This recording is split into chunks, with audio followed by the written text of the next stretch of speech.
Kalau konflik Aceh, perempuan terlibat dalam perang, ada pasukan Inong Balainya, tapi begitu damai perempuan hilang, nggak ada, Bu. Dalam perspektif UN Women, apa yang salah, apa yang terjadi demikian, Bu? Iya. Mengapa perempuan itu memang penting dilibatkan dalam perencanaan, apakah itu perencanaan publik atau lebih khusus perencanaan perubahan iklim, apalagi ini kita masa-masa transisi energi juga. Kenapa perempuan itu memang harus dilibatkan untuk isu-isu itu? Maka mau tidak mau pemerintah kemudian menganggap ini sasarannya harus perempuan. Saya terlibat. Eits, subscribe dulu. Hari ini saya kedatangan dua tamu istimewa dan sangat penting. Kita mau mengeksplor soal bagaimana sebenarnya peran perempuan dalam perubahan iklim dan pengurangan risiko bencana dan juga transisi energi, ya. Telah hadir dua narasumber kita dan ini program podcast kerjasama antara Pusat Riset Perubahan Iklim Aceh USK dengan UN Women dan juga Women Research Institute, dan ini luar biasa. Telah hadir dua narasumber. Yang pertama itu tidak asing lagi bagi orang Aceh.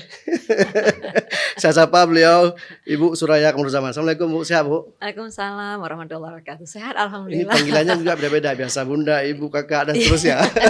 Boleh apa saja. Kemudian hadir juga, ini penting sekali kita berbagi. Hadir juga Ibu Poppy Ismailija PhD. Assalamualaikum Bu, sehat Bu? Waalaikumsalam. Sehat, Bu? Sehat alhamdulillah. Sudah lama sampai di Aceh? 2 hari, tapi ini pertama kali saya ke Aceh, Oh ya. jadi saya sangat senang. Bu Poppy, sebenarnya ini kan tema kita kesetaraan gender dan perubahan iklim dan juga transisi energi. Pada sisi lain, Ibu mewakili sebagai UN Women, ya. UN Women, jadi betul-betul bicara perempuan, ya.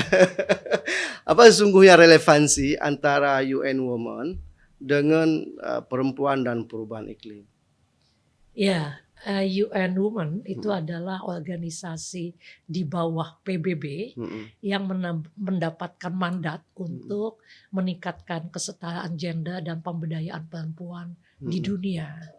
Nah, mengapa dalam 5 tahun terakhir ini UN Women kemudian memasukkan isu perubahan iklim di dalam aksi maupun program kerjanya, termasuk advokasi. Sebab dari hasil penelitian yang kami adakan, baik di tingkat dunia maupun regional, juga di Indonesia, bahwa kita mengambil kesimpulan perempuan itu adalah bahkan dibandingkan dengan laki-laki, itu adalah pihak yang paling rentan ketika adanya dampak dari perubahan iklim, yaitu bencana-bencana yang terjadi di banyak negara. Kenapa? Karena yang kita tahu, meskipun perempuan tidak berada dalam posisi pengambilan keputusan di tingkat keluarga, tetapi memiliki peran penting di dalam pengelolaan pangan keluarga, pengelolaan air, sumber daya alam yang dibutuhkan di dalam keberlangsungan hidup keluarga. Artinya program UN Women beralih kepada soal perubahan iklim dan juga transisi energi, ini bagian daripada based on research juga. Based on the research tentunya. Dan Indonesia apakah sudah menerapkan itu, pemerintah Indonesia? Kita melakukan evaluasi, bahkan kita melakukan focus group discussion dengan pengambil kebijakan untuk mengidentifikasi sejauh mana kebijakan dan program kerja pemerintah itu sudah meng-acknowledge perempuan di dalam aksi perubahan iklim, dalam konteks bahwa perempuan cukup signifikan sebagai orang di keluarga yang berperan dalam pengelolaan air, pangan gitu ya. Tapi kita dapati bahwa memang masih sangat minim kebijakan pemerintah di dalam aksi perubahan iklim yang memasukkan perempuan dalam pengambilan keputusan maupun sebagai target pembangunan.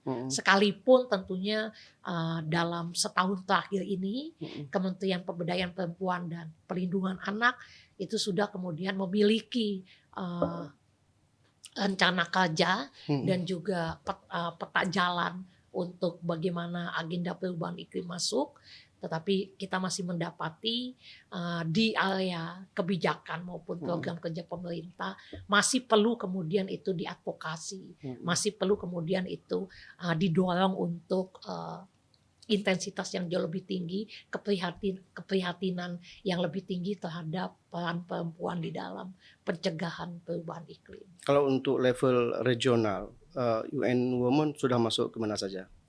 Regional tuh maksudnya UN Women kan berada di Asia Pasifik gitu ya.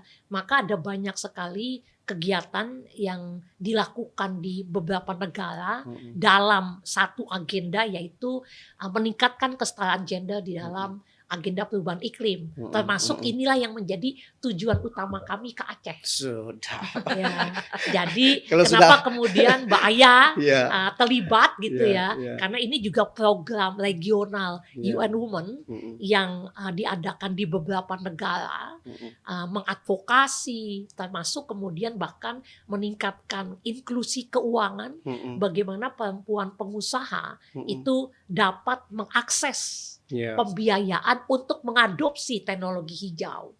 Jadi adopsi teknologi hijau itu kan solusi bagi upaya pencegahan perubahan iklim. Nah, UN Women pun sudah masuk di situ. Selain di tingkat advokasi kebijakan maupun advokasi untuk aksi berbasis komunitas. Mbak Aya paling relevan untuk diajak di Aceh kan. Termasuk nantinya artinya bagaimana kehadiran UN Women di Aceh, terutama dalam isu perubahan iklim, sangat relevan ketika kita juga bicara karbon dan juga bicara soal eksistensi hutan Aceh dan seterusnya. Betul.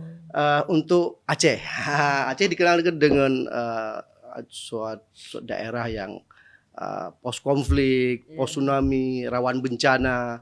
Nah, bagaimana kemudian, terutama Bu Suraya, bagaimana kemudian peran perempuan bicara soal gender dan perubahan iklim?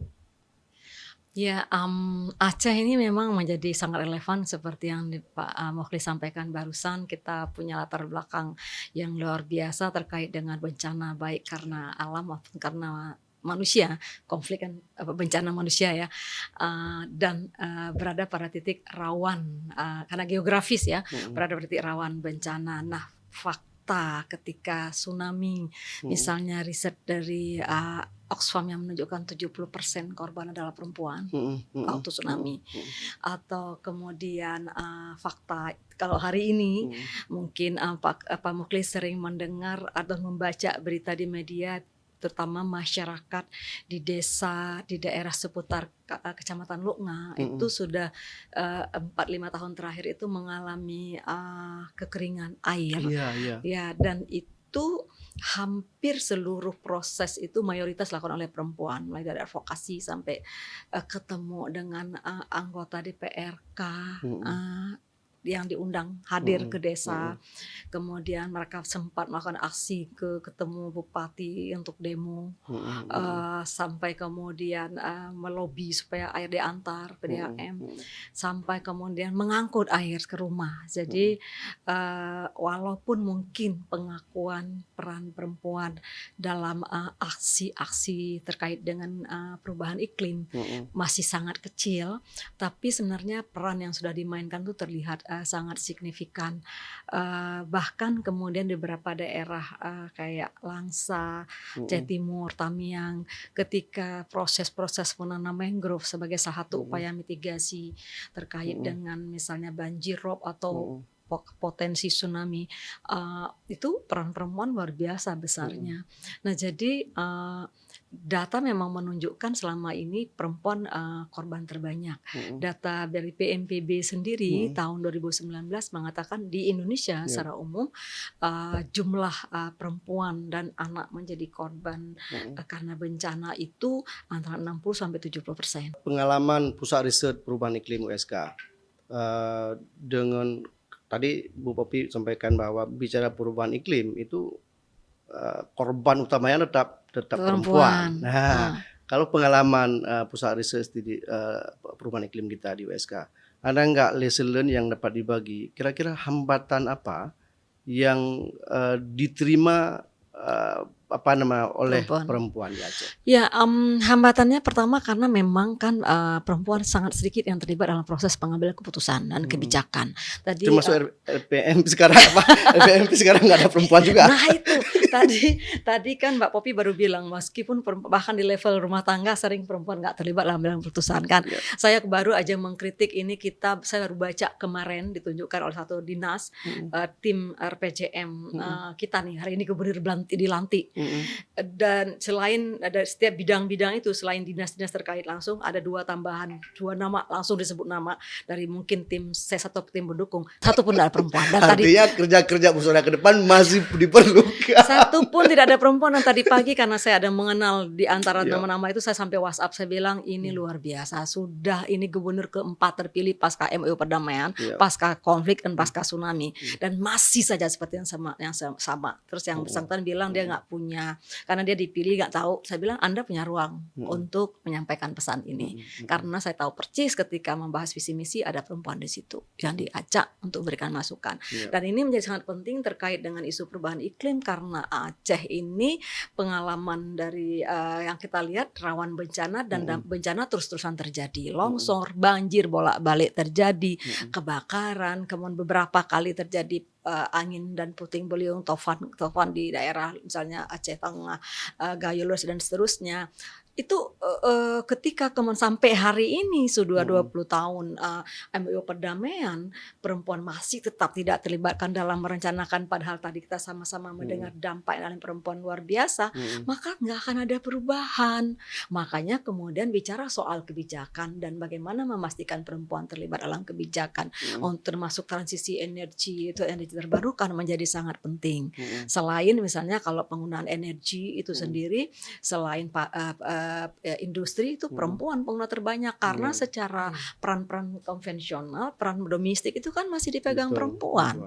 Nah jadi ini tantangan hadapi perempuan. Perempuan nggak terlibat dalam kebijakan di Aceh sampai hari ini sudah 4 gubernur ex-kombatan terpilih tidak ada perubahan dengan gubernur-gubernur yang dianggap nasional dulu. Nah, ini satu. Yang kedua kemudian tantangan budaya.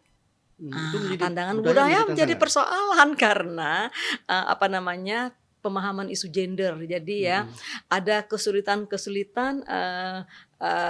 yang hadapi perempuan. Mungkin Pak Mukhlis sering mendengar istilah nyor sangka mau ragam, baik kan orinang.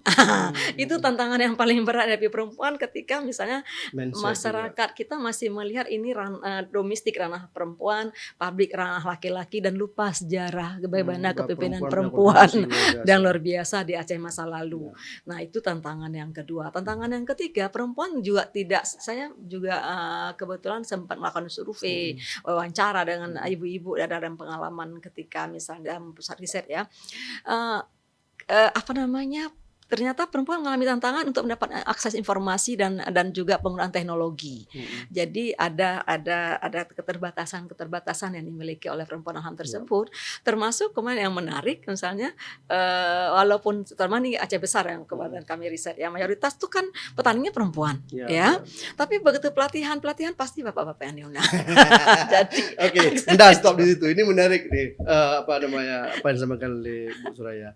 Bu Popi, kemudian karena memang ini kan bicara juga mulai dari perencanaan ya, artinya bagaimana kemudian mengapa perempuan itu memang penting dilibatkan dalam perencanaan, apakah itu perencanaan publik atau lebih khusus perencanaan perubahan iklim, apalagi ini kita masa-masa transisi energi juga.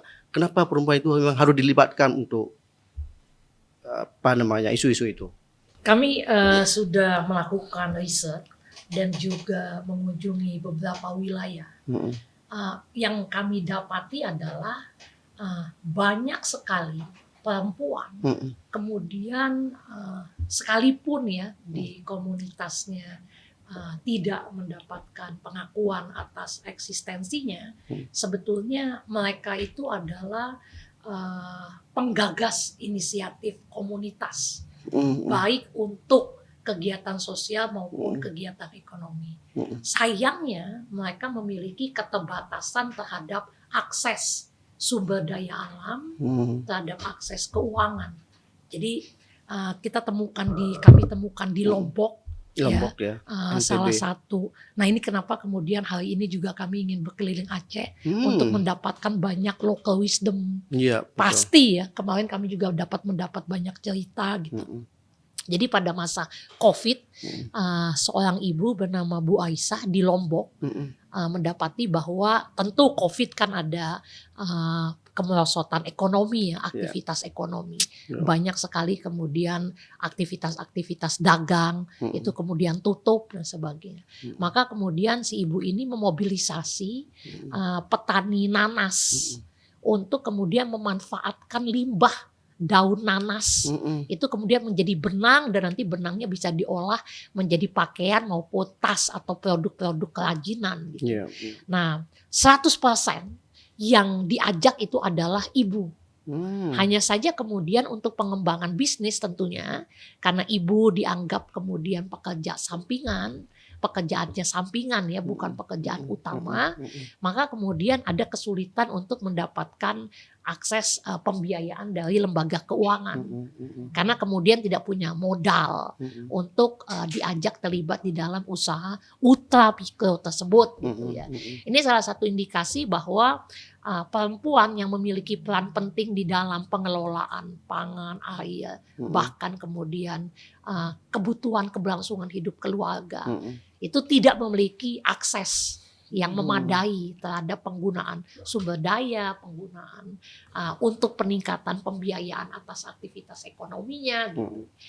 Kenapa kemudian lewat program ini kami fasilitasi untuk meningkatkan akses pembiayaan maupun sumber daya. Sumber daya maksudnya adalah bagaimana kemudian perempuan terlibat di dalam aktivitas pertanian maupun kerajinan dan kemudian kita akan ajarkan bagaimana adopsi teknologi hijau. Jadi ada persoalan kemudian ketimpangan ekonomi, keterbatasan akses yang dimiliki oleh perempuan. Nah, kenapa kemudian perempuan penting? Karena ada banyak cara yang dilakukan oleh perempuan untuk kemudian meningkatkan keberlangsungan hidup keluarga maupun komunitas. Pengalaman di COVID kan juga gitu. Ketika kemudian ada keluarga yang terkena, maka perempuan di tingkat desa atau RW atau RT memobilisasi bantuan. Kemudian perempuan juga dibutuhkan di dalam pendamping emosional korban-korban bencana dan sebagainya. Artinya kemudian perempuan di level keluarga maupun komunitas itu memiliki peranan penting. Nah ini yang tidak di-acknowledge. Tentu ada persoalan norma budaya. Karena setinggi apapun peran perempuan, tapi tetap tidak mendapatkan pengakuan. Karena terinternalisasinya perempuan itu adalah second person, orang kedua domestic, di dalam keluarga. Ya, orang kedua, kalau selalu menjadi orang kedua di dalam keluarga, di mana orang pertamanya adalah laki-laki dan bapak, maka itu kemudian berimbas pada kehidupan sosial, kehidupan publiknya kan. Jadi secara tidak sadar maka para pengambil keputusan tetap menganggap second person itu adalah perempuan. Tidak diakui di dalam proses pengambilan keputusan, tidak perlu diundang di dalam seremoni karena mereka selalu atau perempuan kemudian selalu kami gitu ya selalu terlibat di dalam aktivitas yang di luar dari rekaman publik, di luar dari sorotan publik, di luar dari pengakuan. Padahal kemudian menjadi sangat signifikan. 2 dari 5 perempuan di dunia itu paling rentan terhadap bencana dan tapi kemudian paling berpartisipasi. Penelitian kami pada saat COVID juga menunjukkan kami meneliti usaha kecil yang dipimpin oleh perempuan dan laki-laki dan kesigapan perempuan untuk mencari mekanisme kebertahanan hidup dan solusi di dalam pencegahan COVID itu jauh lebih tinggi dibandingkan laki-laki. Kalau bicara kesiapsiagaan bencana dalam menghadapi bencana, kesiagaan, ya COVID itu kan bencana. Itu dominannya perempuan juga lebih siap. Dominannya perempuan paling siap. Misalnya peralihan mata pencaharian. Ketika kemudian di PHK, ya perempuan jauh lebih sigap untuk mencari alternatif mata pencaharian dibandingkan dengan laki-laki. Iya. Probabilitas Iya. kesigapan perempuan itu 65% jauh lebih tinggi dibandingkan laki-laki. Laki-laki ya, laki-laki itu kemudian memilih. Kenapa tingkat kekerasan domestik menjadi tinggi pada saat COVID? Karena memilih kemudian diam di rumah, tingkat stresnya jauh lebih tinggi. Kalau perempuan tidak ada pilihan untuk diam. Karena kemudian dihadapkan Kalau pada diam mati dapur. dihadapkan pada dapur kemudian tidak. Karena alasannya sederhana ketika kami wawancara. Alasannya sederhana, anak saya perlu makan. Suami saya perlu makan. Dapur kita tidak bisa masak apapun. Terus dalam konteks itu apa?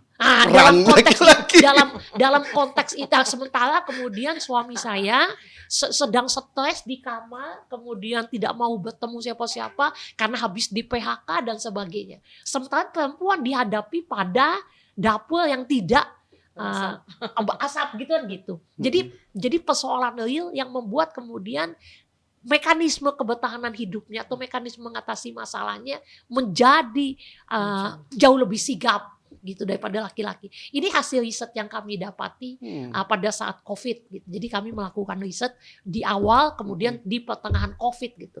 Ternyata kemudian ceritanya sama gitu. Kesigapan di dalam mengantisipasi dampak bencana terhadap keberlangsungan hidup.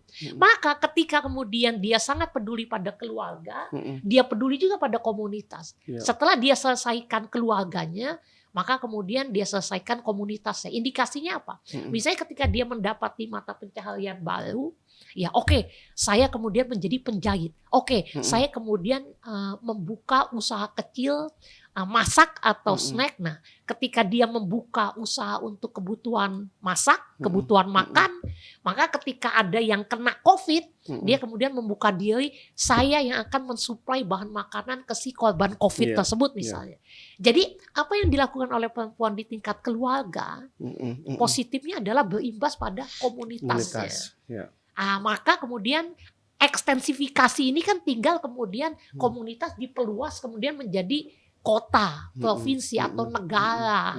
Nah, ini yang salah satunya menjadi mandat UN Women dalam mengekstensifikasi eksistensi perempuan dalam menjaga keberlangsungan hidup keluarga.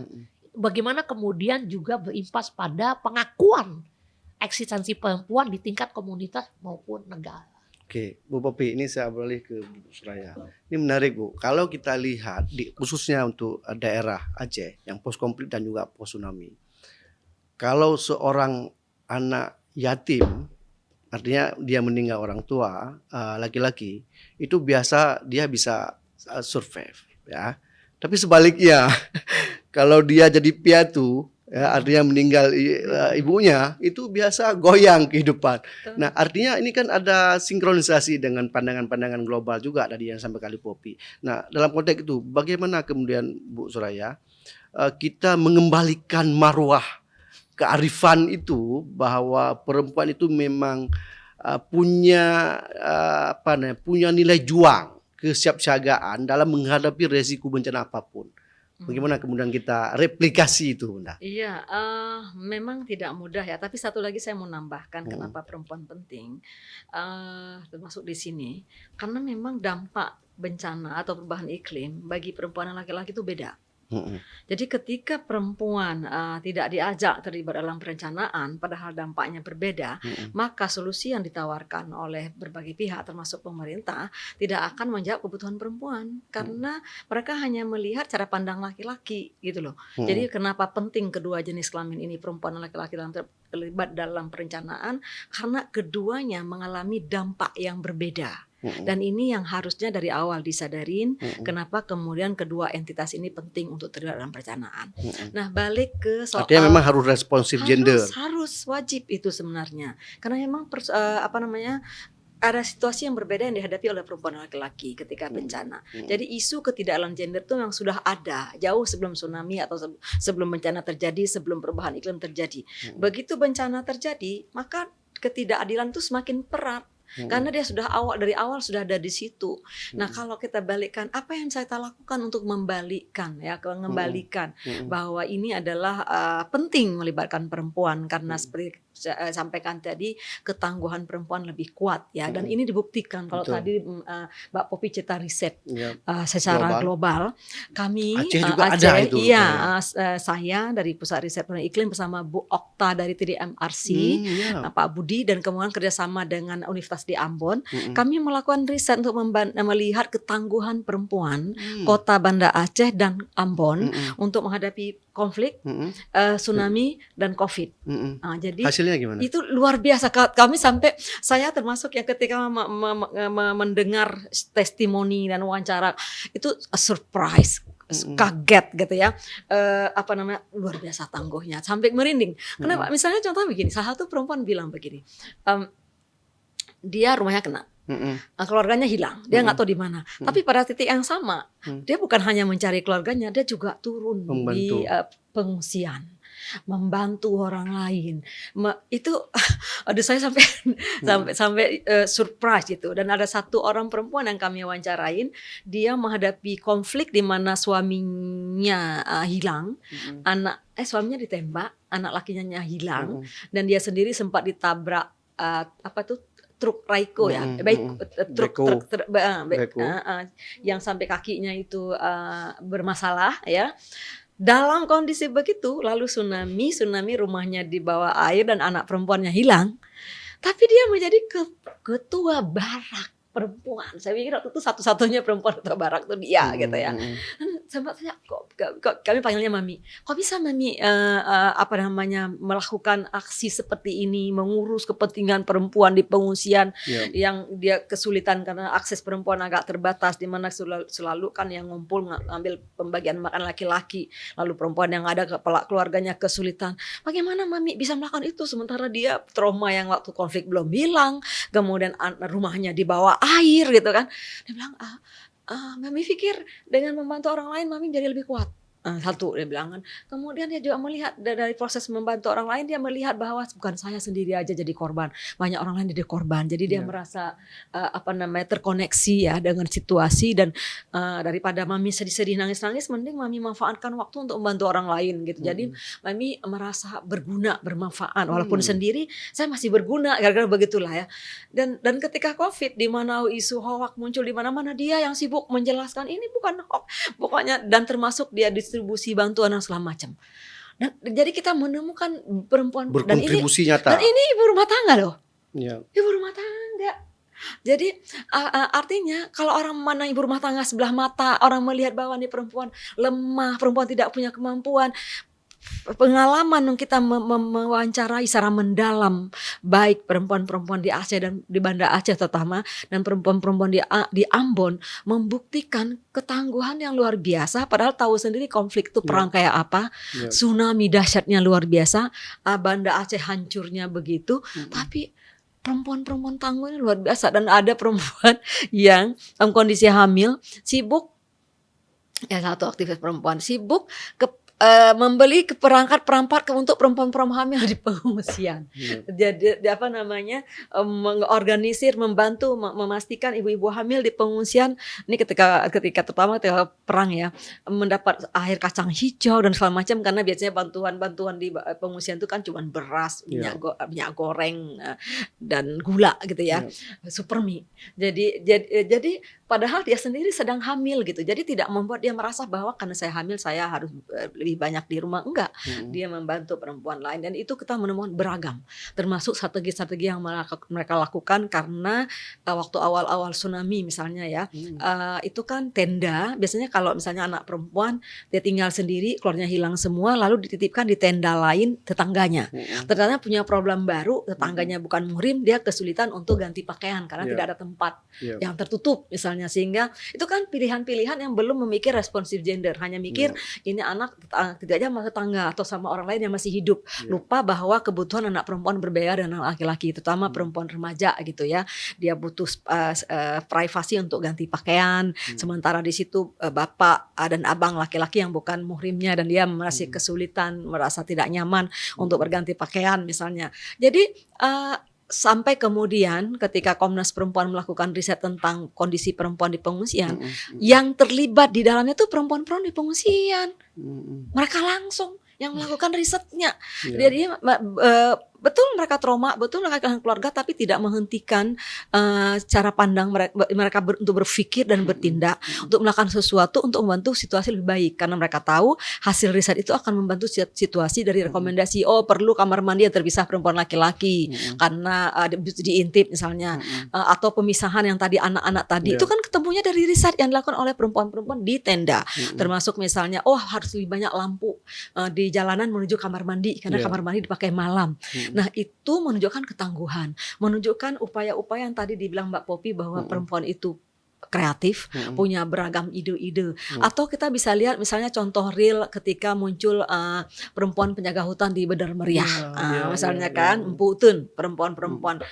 Atau kemudian kemarin kita ketemu dengan Ibu Masni yang menjadi ketua forum perempuan peduli lingkungan hidup, yang mulai mikir karena bisa soal energi, mulai melihat betapa banyaknya energi yang kita gunakan dan kemudian mempengaruhi terhadap isu perubahan iklim, berpikir bagaimana menggunakan ampas kopi bekas yang di warung kopi di Takengon, karena Takengon kan banyak banget kopi yang dibuat briket sebagai bahan bakar untuk kebutuhan rumah tangga. Ini lalu apa seperti yang tadi kita diskusikan, bahwa karena perempuan kesulitan akses ekonomi, kesulitan dapat akses uang dan segala macam, terhenti mereka karena mereka sedang mendorong jadi UMKM. Terus pas pergantian pemimpin baru, mereka kehilangan akses untuk bisa. Kemarin ngobrolnya itu kami kan sudah produksi, sudah dicek di labnya di USK untuk melihat dari hasil produksi mereka. Nah, tapi kemudian terhenti karena mereka kesulitan mengakses sumber ekonomi, keuangan, dan kemudian dan bagaimana mulai perizinan. Mereka kan butuh untuk bisnisnya, mereka sudah dapat pendampingan. Oke, nanti saya pertemukan. Harus dipertemukan. Jadi itu contoh. Dan kemarin hadir, nanti saya kasih nomor HP-nya. Nanti saya program kami. Jadi dia, Kak Ayah gimana ini? Kemarin saya pertemukan dengan salah satu presidium Balai Syura untuk dipertemukan dengan teman-teman di Aceh Tengah untuk didampingin. Karena ini ibu rumah tangga, dia butuh didampingin bagaimana ngurus izinnya, kemudian dia butuh didampingin bagaimana misalnya mengeringkan. Ini kan jadi mereka menampung kopi, ampas kopi yang bekas dipakai di warung, kan perlu dikeringkan terlebih dahulu. Mungkin perlu sistem pengeringan yang lebih teknologi sederhana yang bisa digunakan misalnya ya. Kalau kita lihat tadi paparan uraian Bu Suraya, jelas bahwa ada banyak lesson learn, ada banyak keberhasilan yang itu aktornya perempuan. Mulai dari urusan bukan hanya bicara pasca dan pra bencana ya, tapi ada banyak juga misalnya yang untuk bicara pemberdayaan, bicara pencegahan. Tapi pada sisi lain, bicara soal perempuan dalam pelibatan perempuan kebijakan publik, terutama barangkali untuk perubahan iklim dan masa-masa transisi ini. Bagaimana kemudian, misalnya Aceh hari ini ya, Aceh di kebijakan publik perempuan kan sangat minim sebenarnya. Artinya bagaimana kemudian UN Women mendorong para pihak, baik itu daerah atau nasional, itu perempuan itu harus dilibatkan dalam kebijakan, dalam pembuatan terutama kebijakan publik, terutama urusan perubahan iklim dan masa transisi iklim energi juga. Bagaimana kemudian? Memang satu stamina ya, ketika kita berada di dunia penuh dengan diskriminasi. Tadi Mbak Aya sudah bilang norma budaya, ada tantangan itu. Selain itu juga yang juga penting adalah adanya stigma. Tapi kemudian stigma ini dimaknai oleh perempuan secara nyata sebagai sebuah keunggulan.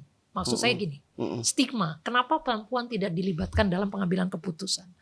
Perempuan itu sering dicap emosional, sensitif, kan gitu. Sehingga ketika dalam pengambilan keputusan dianggap subjektif.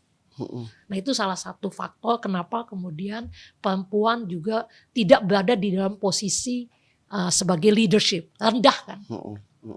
Dan perempuan juga tidak diterima tingkat partisipasi untuk dunia kerjanya juga rendah dibandingkan laki-laki. Dalam 20 tahun itu hanya terpaku pada 50-53%. Nah, stigmanya itu adalah perempuan itu emosional, sensitif. Tetapi kalau tadi dengar cerita Bu Aya, emosionalnya perempuan, sensitivitas perempuan itu melahirkan perempuan jauh lebih memiliki solidaritas, empati, kepedulian terhadap orang lain.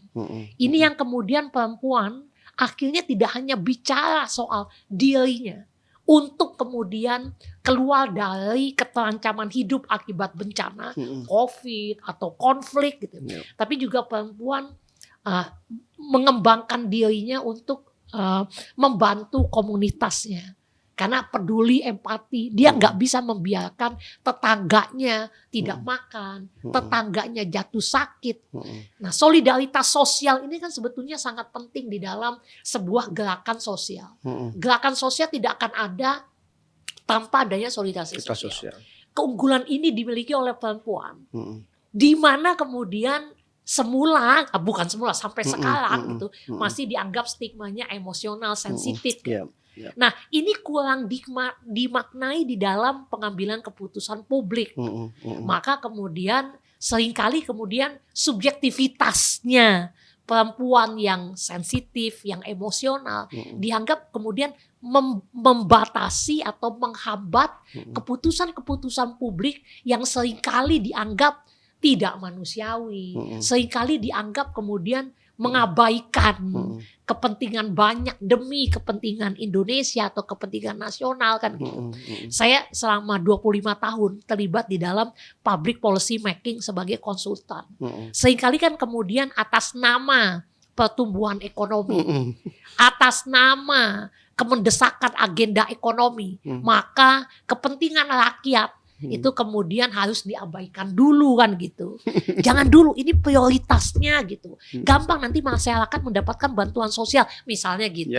Nah, ketika perempuan masuk di dalam proses pengambilan keputusan tersebut, ada banyak kemudian input yang diberikan oleh pemimpin-pemimpin perempuan untuk jangan salah kalau kemudian atas nama kepentingan nasional, atas nama pertumbuhan ekonomi, pertumbuhan daerah, perekonomian daerah, maka gitu kan nasib rakyat diabaikan. Maka perempuan masuk di dalam rakyat harus tetap diperhatikan. Rakyat harus tetap kemudian mendapatkan fokus di dalam kebijakan. Nah, subjektivitas, sensitivitas seringkali tidak mendapat tempat di dalam proses pengambilan kebijakan publik. Nah, saya melihat ada unsur itu gitu. Selain tentunya ya tadi itu norma budaya, soal kemudian kesempatan pendidikan. Pendidikan dibandingkan laki-laki, tentu pendidikan perempuan jauh lebih rendah. Ya, perempuan yang lulusan SMP ke bawah itu masih sekitar 80%, laki-laki 65%. Ya jelas, ketika tingkat pendidikan jauh lebih rendah gitu. Kenapa kemudian begitu akses pendidikan? Perempuan lebih dianggap sebaiknya di rumah sehingga tidak perlu kemudian keluar rumah untuk mencari nafkah. Laki-laki yang harus mengenyam pendidikan tinggi. Lagi-lagi soal norma budaya, internalisasi keluarga, diskriminasi dan sebagainya. Jadi ini memang seperti lingkaran setan ya. Dari norma budaya berpengaruh terhadap pendidikan, pendidikan yang mengakibatkan dia tidak diterima di lapangan pekerjaan, apalagi di dalam proses pengambilan keputusan. Tapi Bu Popi, kalau misalnya ini untuk case Aceh misalnya, kalau kita lihat perspektif sejarah, itu perempuan memiliki eksistensi yang luar biasa di ruang publik. Mulai dari pernah menjadi ratu dan seterusnya, menjadi hakim dan seterusnya. Artinya kalau kita lihat Aceh perspektif sejarah itu luar biasa. Tapi jangan hanya sejarah. Artinya kalau kita bicara sejarah kan masa lampau. Artinya, kondisi kekinian juga. Itulah maksudnya tidak apa namanya? Kok bisa kondisi hari ini itu nilai-nilai sejarah itu tidak menjadi aktual. Ya, bahwa Aceh pernah dipimpin oleh perempuan, hari ini Aceh sangat sulit perempuan menjadi pemimpin. Walaupun baru-baru ini udah kalau dalam perspektif hitungan ekonomi ini soal proporsi. Oke. Ya, ada nama besar. Tapi dibandingkan dengan nama besar laki-laki, perempuan tetap dalam kondisi minoritas gitu kan. Jadi dalam presiden perempuan, pemimpin perempuan. Artinya dominasi kepemimpinan itu masih yang dilihat adalah laki-laki gitu loh. Jadi cerita-cerita itu ya itu kemudian tidak. Nah ini gunanya juga salah satunya adalah peran kita ya Mbak. Yeah.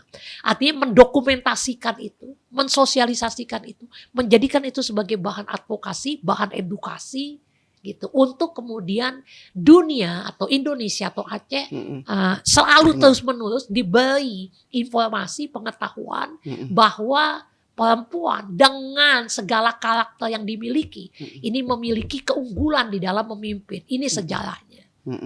Seringkali kemudian itu tenggelam karena soal proporsi tadi itu. Kalah dengan nama-nama besar, pahlawan-pahlawan Aceh yang laki-laki atau pahlawan Indonesia. Karena kemudian tidak banyak kan.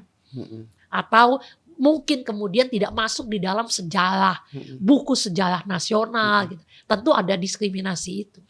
Dalam dalam nilai-nilai sejarah itu, posisi UN Women misalnya, apakah juga ikut menjadikan nilai-nilai sejarah itu menjadi bagian pada gerakan sosial? Yang kami lakukan adalah mendokumentasikan dan jadikan itu sebagai produk pengetahuan, sehingga itu bagian dari advokasi. Sehingga itu masuk di dalam media, masuk di dalam buku gitu. Karena memang itu yang penting untuk disosialisasikan. Tapi yang tadi saya mau katakan sebetulnya juga ada persoalan edukasi, ya kan. Nah ini juga harus menjadi agenda ya. Kenapa kemudian UN Women ada capacity building program? Kalau pendidikan formal itu adalah tanggung jawab pemerintah, maka kalau pendidikan non formal lewat program-program peningkatan kapasitas yang dilakukan oleh lembaga non pemerintah termasuk UN Women ini harus dilakukan. Misalnya bagaimana kemudian menjadikan perempuan pengusaha di tingkat ultra dan mikro kecil bankable. Paham pengelolaan keuangan. Karena itu yang menjadi syarat dari lembaga keuangan. Dia harus paham dalam mengelola keuangan rumah tangga bisnisnya dan bisnisnya, pengelolaan bisnisnya. Jadi harus ada pembukuan. Nah, hal-hal yang kecil itu bisa kemudian menjadi besar karena kemudian itu bisa mendobrak ya tadi itu kukungan norma-norma sosial dan budaya. Oke, Bu Soraya, bagaimana kemudian memastikan bahwa perempuan itu betul-betul menjadi aktor untuk kita daerah Aceh, bahwa bukan hanya untuk aktor secara umum untuk terlibat dalam kebijakan publik, tapi juga terutama untuk perubahan iklim dan transisi energi. Saya pikir harus ada supaya berlanjut ya dan perlu ada kebijakan yang ramah yang punya perspektif gender dan inklusi. Jadi setelah ada kebijakan itu juga harus ditindaklanjuti dengan political will untuk diturunkan dalam bentuk program dan anggaran. Karena kalau pemerintah tidak mengalokasikan anggaran walaupun kebijakannya sudah ada, akhirnya kan tidak menunjukkan political will yang serius untuk memastikan keterlibatan perempuan. Kalau memang contoh sederhananya begini, ketika dibuat afirmasi action 30% kandidat, bukan anggota parlemen ya, kandidat. Partai mau tak mau harus menyediakan, walaupun mungkin belum tentu perempuan yang ditaruh itu bukan yang berkualitas, tapi juga banyak perempuan berkualitas yang kemudian bisa masuk karena peraturan tersebut misalnya. Nah sama seperti ini, jadi hari ini kan saat ini secara nasional pemerintah membuat rancangan aksi nasional untuk gender dan perubahan iklim ya. Saya dengar tahun lalu sudah di-launching, tapi karena ada perbaikan mungkin Maret ini akan di-launching. Kemarin disampaikan oleh salah satu narasumber internasional ya. Nah, berharap nanti setelah itu disahkan Aceh kita bisa bikin hal yang sama, rancangan aksi daerah yang tentang perubahan iklim yang responsif gender. Jadi sementara belum. Hari ini belum. Terus kita punya kanun tentang energi terbarukan sebenarnya. Tetapi itu 2019 dibuat dan kalau melihat kanun tahun ini sudah berakhir sehingga dia harus harus diperbaiki. Nah harapannya ketika kanun ini nanti melakukan perubahan, di situ juga dimasukkan perspektif gender dan inklusi sehingga kemudian diikat dengan aturan. Kalau sudah diikat dengan aturan, itu kan akan lebih sustain. Nah, tentu saja kemudian peran kita akademisi misalnya ikut mendukung, misalnya mulai dari naskah akademik, kemudian isi-isi dan segala macam, kemudian juga bersama masyarakat sipil lainnya mengawal, memastikan kebijakan yang ada itu benar-benar diterapkan, mulai dari disosialisasi dan diterapkan. Nah, diterapkan itu masuk ke political will, adanya anggaran dan program dari eksekutif untuk memastikan kemudian keterlibatan pengakuan perempuan, termasuk kemudian bagaimana perempuan bisa mengakses program-program terkait dengan energi hijau tadi untuk pengembangan ekonomi dan lain-lain, termasuk kemudian bagaimana pengakuan terhadap peran-peran yang dimainkan oleh perempuan dalam upaya pencegahan dan mitigasi iklim. Dan itu menjadi model-model yang kemudian dengan program dan anggaran pemerintah sebenarnya bisa di scale up. Sehingga bisa menjadi lebih luas dari contoh-contoh yang dimainkan oleh perempuan tadi ke berbagai wilayah lainnya yang membutuhkan strategi-strategi yang mirip atau berdekatan. Atau dalam program yang dibangun pemerintah itu juga bisa mendorong munculnya ide-ide kreatif baru. Jadi membuka ruang. Contoh kayak misalnya program Desa Proklim itu kan sebenarnya cukup lumayan karena partisipasi masyarakatnya luas. Di Aceh sudah jalan? Ada beberapa. Kalau dengar presentasi dari nasional kemarin harusnya target 5 tahun itu 200, tapi saya nggak yakin sudah ada sampai 200. Karena apa? 200 kampung. Desa. Tapi itu tidak. Kenapa? Karena kalau saya baca pelajari aturan-aturan terkait dengan membangun desa Proklim itu, persyaratan itu sangat rigid, sangat ini ya. Jadi butuh komitmen yang cukup serius. Tapi salah satu yang paling dekat dengan kita yang saya lihat yang sedang yang itu adalah Desa Gampung Prada itu. Jadi itu Ibu Sulastri. Ya, karena beliau ketuanya ya. Ketua dari kelompok ibu-ibu. Jadi itu nampak banget bukan hanya bapak-bapak yang terlibat, tapi perempuan juga terlibat di situ dan bisa lihat bagaimana mereka mendorong ketahanan pangan misalnya ya, mengembangkan sayur-sayur mulai dari hidroponik, sayur organik dan macam-macam yang bukan hanya bisa dikonsumsi tapi dijual. Membangun kondisi hijau di kampungnya. Nah, itu yang agak dekat. Dan beberapa desa lain teman sampai 200 belum. Tapi itu menjadi contoh baik di mana ada program yang bisa benar-benar melibatkan masyarakat, inisiatif masyarakat yang kemudian diakui oleh pemerintah. Jadi inisiatifnya harus dari masyarakat. Lalu dengan ketika mereka mendorong pemerintah membuat aturan, mereka mendorong sampai terbentuk Desa Proklim. Ketika sudah terbentuk itu pemerintah akan mendukung biaya tertentu atau teknisi tertentu untuk memastikan menjadi lebih baik gitu. Nah, mungkin tidak harus seperti itu, tapi maksud saya itu adalah contoh-contoh yang kemudian bisa diterapkan. Nah, ini hal-hal yang sebenarnya sudah diinisiasi oleh perempuan, diperkuat dengan kebijakan, diturunkan dalam program dan anggaran dan teknis pendampingan. Gitu kira-kira. Dan itu butuh energi ya. Itu butuh kerjasama semua pihak, nggak hanya pemerintah pusat dan UN Women nggak bisa. Pemerintah tetap aja punya tanggung jawab besar terkait itu. Kemudian juga kerjasama dengan pihak swasta, private sector, dengan pengusaha dan segala macam. Karena mereka juga punya tanggung jawab lewat dana CSR-nya. Kemudian bersama kawan-kawan media untuk mengkampanyekan selain kita menggunakan media sosial sendiri, dan juga dari akademisi dan civil society. Jadi ini memang perlu kolaborasi seperti yang di sini disebutkan bahwa kolaborasi mempercepat aksi iklim. Karena ini persoalan besar dan itu dampaknya seluruh dunia. Perang Aceh yang hadapi langsung kita secara langsung, masyarakat Indonesia juga terdampak karena ada anggaran dibawa ke Aceh, tetapi dunia mungkin tidak terlalu besar. Tapi begitu bicara perubahan iklim, seluruh dunia berdampak. Nggak peduli suku apa, bahasa apa, negara mana, jenis kelamin apa, perempuan, laki, tua, muda, semua mengalami dampak. Tapi kemudian kita juga menyadari dampaknya berbeda antara perempuan dan laki-laki. Perempuan sendiri ada berbagai entitas lapisan-lapisan lagi, perempuan miskin, perempuan hamil, perempuan putus sekolah, perempuan difabel, kemudian teman-teman difabel. Nah, ini semua dampaknya kan berbeda-beda sehingga kolaborasi menjadi prasyarat untuk menjawab persoalan yang besar seperti ini. Bu Popi, atau ini boleh dua-duanya. Saya masih bertanya-tanya, Bu Popi. Kalau masa transisi atau malah masa emergensi, itu pelibatan perempuan selalu terjadi, ya. Apakah menjadi aktor atau mungkin menjadi dengan beragam peran, ya. Tapi begitu masa normal, perempuan tenggelam. Ditarik balik. Sepulang rumah. Ini artinya saya terus terang pengalaman Aceh, konflik Aceh. Kalau konflik Aceh, perempuan terlibat dalam perang. Ada pasukan Inong Balainya, ya, masa-masa GAM. Tapi begitu damai, perempuan hilang, nggak ada, Bu. Nggak ada perempuan Inong Balai itu punya akses, punya seterusnya, punya kapital, nggak ada, nyaris hilang bendera itu.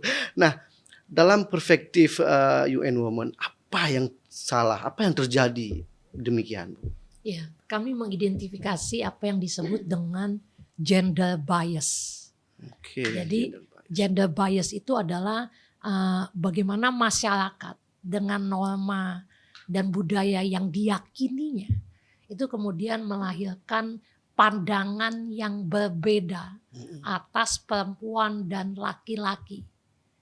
Bukan soal jenis kelamin, tapi kemudian implikasi dari jenis kelamin itu yang disebut dengan gender bias. Itu melahirkan adanya stereotype. Yeah. Itu melahirkan adanya diskriminasi.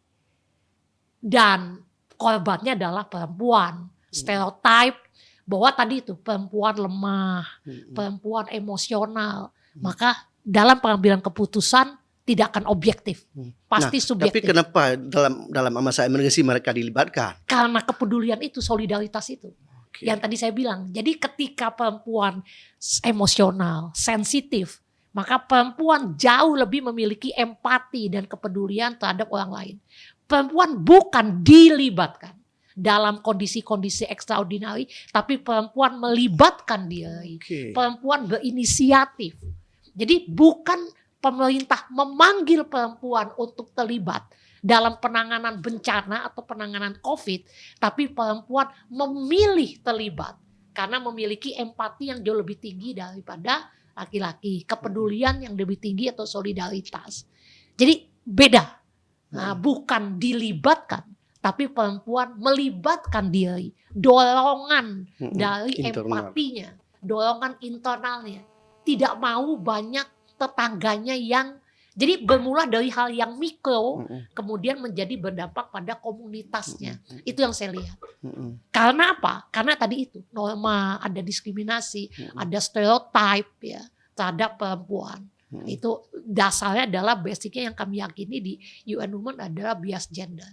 Maka sebetulnya yang paling penting adalah ya tadi itu, kita harus memiliki stamina untuk advokasi, memberikan afirmasi bahwa bukan diskriminasi terhadap laki-laki kalau kita hanya menyasar capacity building bagi perempuan, karena perempuanlah yang lebih banyak mendapatkan diskriminasi.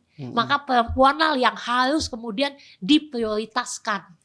Kan ada banyak protes ya. Wah, ini diskriminasi dong terhadap laki-laki. Kalau hanya perempuan pengusaha yang dididik, diedukasi. Oh salah. The world is owned by you. Artinya dunia ini milik kamu laki-laki. Sehingga afirmasi atau hal-hal yang harus secara sengaja itu dilakukan adalah untuk perempuan. Karena tadi itu ada stereotip diskriminasi gitu, afirmasi. Jadi tadi, ya memang dalam kondisi apapun perempuan didiskriminasi, ada stereotip.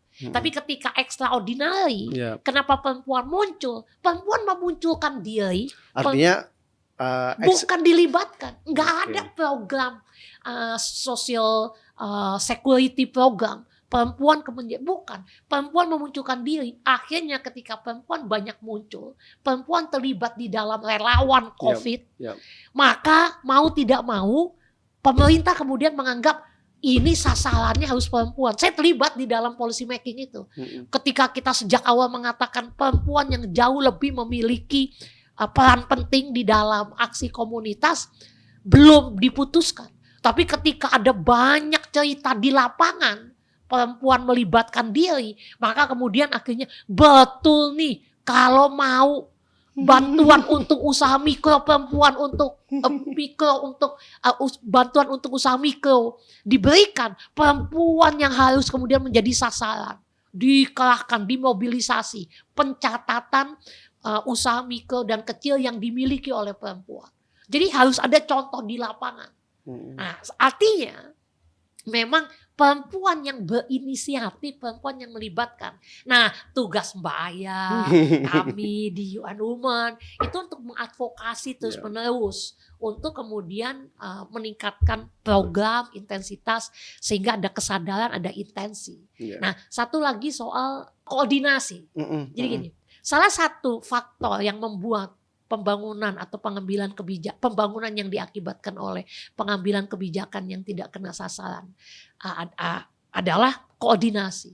Jadi koordinasi itu hal yang paling sulit yang dimiliki atau yang dilakukan oleh pengambil kebijakan di Indonesia atau di banyak negara. Maka kalau kita bicara koordinasi, kolaborasi, mudah diucapkan, sulit mudah diterapkan. diucapkan tapi susah. Itu kan persoalan koordinasi. Kalau kita minta kemudian antar unit pemerintah harus kemudian berkoordinasi, itu susah. Maka dibentuklah kemudian ada banyak satuan tugas. Nah, sebetulnya peran kita, ya artinya Mbak Aya dan kami di UN Women itu juga bagaimana kemudian mendorong atau membuat sebuah kondisi enabling environment untuk aksi-aksi peningkatan kepedulian terhadap perempuan atau pencegahan diskriminasi terhadap perempuan itu terkoordinasi dengan baik. Harus memang aktivis-aktivis atau pelaku non pemerintah yang melakukan. Kenapa kemudian di setiap forum kita libatkan misalnya multi stakeholders. Ada forum seluruh pengambil kebijakan, pemangku kepentingan kita undang. Kemarin kita adakan seluruh pemangku kepentingan. Pemerintah, akademisi, NGO, kemudian aktivis itu kita undang. Karena tidak bisa kemudian pemerintah mengatasi ini. Antar pemerintah saja, internal pemerintah saja punya persoalan gitu. Maka kenapa kemudian di seluruh tujuan dari program kerja kami itu selalu ada kemudian tujuan yaitu peningkatan kolaborasi, koordinasi. Karena itu yang paling lemah dari aktivitas pengambilan kebijakan di Indonesia maupun di banyak negara sebetulnya. Baik, sebelum terakhir Bu Popi, artinya kesetaraan gender, perubahan iklim, transisi energi itu menjadi bagian daripada extraordinary hari ini. Extraordinary karena kemendesakan ancaman dari perubahan iklim. Makanya UN Women hadir di Aceh. Kalau saya anggapnya extraordinary, tapi kita melihat Donald Trump kan tidak. Oh, itu. Nah, ini menarik juga ya, tapi kita bahas di topik lain ya, soal American First ya. Dunia selain dia, dunia sepakat ini extraordinary. Dunia lagi Trump menghadapi kondisi extraordinary kecuali Trump. Oke, itu kita bahas di terakhir di topik yang lain. Bunda, barangkali kita sudah sesi terakhir. Ini makin menarik ya, makin mau berakhir makin menarik. Tapi kita minta closing lah Bunda. Artinya bagaimana kemudian soal eksistensi, soal peran, soal kontribusi, soal sustainability juga, soal kesetaraan gender, perubahan iklim dan transisi energi. Closing ya. Oke, yang pertama perubahan iklim itu nyata dan dampak yang dihadapi oleh perempuan dan laki-laki memang dampaknya berbeda. Karena itu kalau kita memang ingin mendapatkan konteks yang menjawab persoalan-persoalan yang dihadapi oleh masyarakat seluruhnya terkait dengan isu perubahan iklim, maka dari awal sudah saatnya bahkan sudah terlambat untuk memastikan keterlibatan multi pihak dalam proses perencanaan bukan pencegahan ya, kita nggak mungkin mencegah tapi memperlambat dan kemudian juga mitigasi dan adaptasi terhadap isu perubahan iklim serta bagaimana kita mendorong supaya ada transisi kepada energi terbarukan mengingat ruang-ruang di Indonesia ini peluangnya luar biasa, energi matahari yang begitu banyak, mungkin gelombang laut yang belum, energi panas dan macam-macam peluang-peluang lain yang bisa dimanfaatkan, bahkan seperti upaya-upaya kecil yang sedang didorong oleh ibu-ibu yang bahkan justru itu dampaknya akan dahsyat. Jadi kalau kita bicara perubahan iklim hari ini, jangan bicara perubahan iklim kalau kita tidak bicara bagaimana memastikan keterlibatan perempuan dan laki-laki serta kelompok-kelompok rentan lainnya dalam seluruh proses. Dan ini akan besar sekali dampaknya, terutama karena dampak dari perubahan iklim akan terlalu banyak sekali bencana-bencana yang terjadi, dan di situ kita lihat seperti yang data seperti awal saya sebutkan bahwa 60-70% di situ adalah perempuan dan anak-anak jadi korban. Jadi mari memperkuat kolaborasi. Mm-mm. Nah, dalam aksi-aksi mitigasi adaptasi perubahan iklim yang diterapkan. Terima kasih buat UN Women dan juga WRI dan serta Sago yang memberikan dukungan penuh terhadap upaya-upaya yang kita lakukan bersama ini. Terakhir, Bu Popi closingnya. Melanjutin Mbak ya. Jadi perubahan iklim itu bukan hanya persoalan, bukan hanya tantangan, tapi juga peluang. Ya, itu. Tapi juga peluang untuk membangun dunia, Ya. Indonesia, Aceh Ya. itu jauh lebih berkelanjutan, jauh lebih adil. Sehingga jangan ragu untuk terlibat berinovasi. Nah, dalam keterlibatan dalam inovasi, suara perempuan sangat signifikan untuk menciptakan dampak yang lebih inklusif dan lebih luas. Sehingga memang mau tidak mau suara perempuan dan kelompok rentan lainnya harus dilibatkan untuk menjadikan proses pengambilan kebijakan maupun program pencegahan perubahan iklim dan membawa perubahan iklim menjadi sebuah peluang itu menjadi jauh lebih bermakna dan luas dampaknya. Baik, makasih Bu Popi, makasih Bu Aya. Ini rekan Sago, saya seperti belajar 2 SKS hari ini.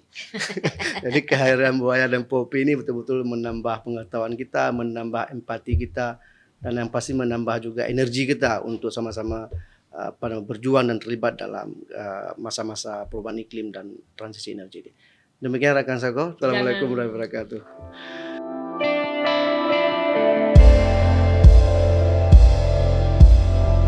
Jika video ini bermanfaat untuk Anda, silakan subscribe, like, dan nyalakan loncengnya.